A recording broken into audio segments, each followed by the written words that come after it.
I'm going to show you the half kneeling press. So you start standing, you take your bell, grab it, you can swing it up, or you can clean and press it up. Then you're going to go down into a kneeling position. You're going to put your hand here.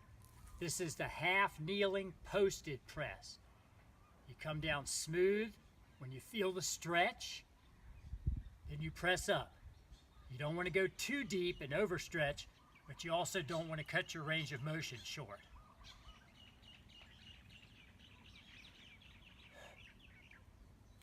Then you come back.